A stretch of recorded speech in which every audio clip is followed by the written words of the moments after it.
Всех рады приветствовать, вы на канале Новостник. Привет! Сегодня мы с вами погружаемся в аналитику по Центральной Азии. Есть тут у нас ряд материалов. И главная тема, скажем так, неожиданная активность НАТО в регионе. Да, особенно если смотреть на Узбекистан и Казахстан. Именно. Вот попробуем разобраться, что за этим стоит, почему именно сейчас и как это все, встраивается в текущую геополитику. Особенно с точки зрения России. Задача вычленить главное из источников. Да, активность НАТО, она прям заметна. Вот это открытие их регионального бюро в Ташкенте в мае. Это такой довольно показательный момент, согласитесь. Безусловно. И в материалах, кстати, приводятся мнения экспертов. Например, Ален Делетро из Европейского центра Фрида. Он как раз связывает это с реакцией Узбекистана на события вокруг Украины. Ага. Похоже, там, начинают воспринимать Россию как возможную новую угрозу. Особенно после всех этих разговоров о защите соотечественников за рубежом. То есть, если я правильно понимаю логику Делетро, вот эти опасения насчет России, они как бы начинают перевешивать старые страхи. Те, что были связаны с исламистическими группировками. Их ведь источники называют такой традиционной угрозой для Ташкента. Это довольно серьезный сдвиг получается. И, кстати, в материалах же напоминают, что у Ташкента уже был опыт плотной работы с НАТО. Точно, до 2005 года.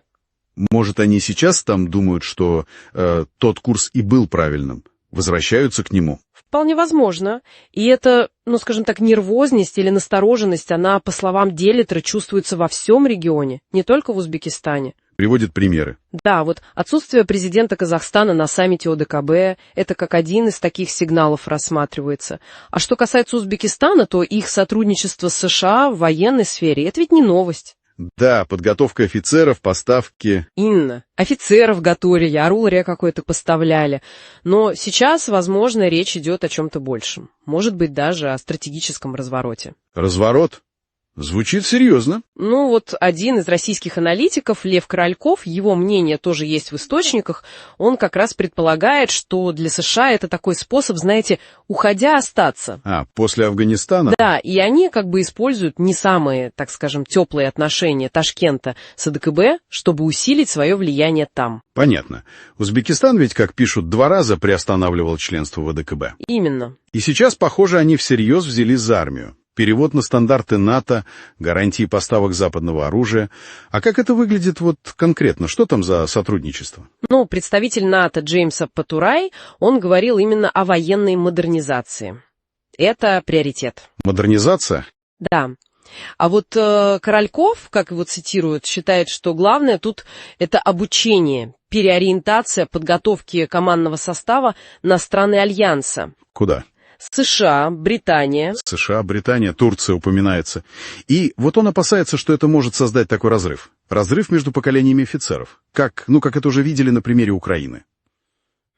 Да, понятный риск. Еще упоминаются разные программы под таким научным грифом. Например, по развитию интернета. Там раньше Германия была очень активна. А теперь? А теперь, похоже, в военной сфере лидерство все-таки за США. И Турцию тоже со счетов не сбрасывают. У них свои интересы и идеи объединения тюркского мира. В материалах еще про учения пишут. Берлистек-2024. На Каспии. Да, были такие. И там, что интересно, участвовали страны региона, но без России, без Ирана, без Китая. И некоторые аналитики это видят как часть стратегии Запада. Стратегии по вытеснению России. Да, и по созданию такого пояса нестабильности вокруг. Как на это предлагается реагировать России, согласно источникам? Авторы этих материалов считают, что упреки в адрес союзников это, в общем, бессмысленно. А что тогда? Предлагается другая стратегия. Создать такие условия, чтобы странам региона было просто выгодно экономически, политически иметь хорошие отношения с Россией. То есть действовать через стимулы. Именно. И в этом контексте, кстати, позитивно оценивается присвоение Узбекистану и Казахстану статуса партнеров БРИКС. Это как шаг к членству? Да, потенциальный шаг. Хотя там отмечается, что этот статус, его еще нужно, так сказать, заслужить. И параллельно, как пишут, Россия и Китай стараются усилить ШОС, как альтернативу. Альтернативную систему безопасности. Да.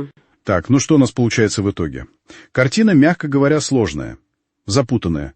Узбекистан и Казахстан явно маневрируют. Источники смотрят в сторону НАТО как на один из таких, возможных вариантов.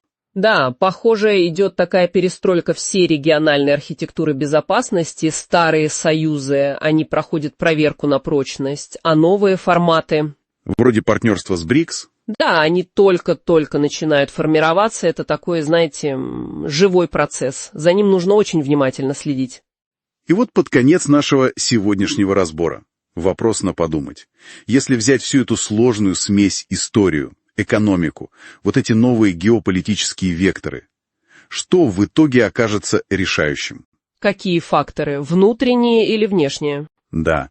Что определит, куда в долгосрочной перспективе пойдут страны Центральной Азии? Мне кажется, есть над чем поразмышлять. Вы были на канале Новостник. Оставляйте ваши комментарии, также подписывайтесь, ставьте лайк и делитесь видео в соцсетях, потому что все ваши действия продвигают видео в топ.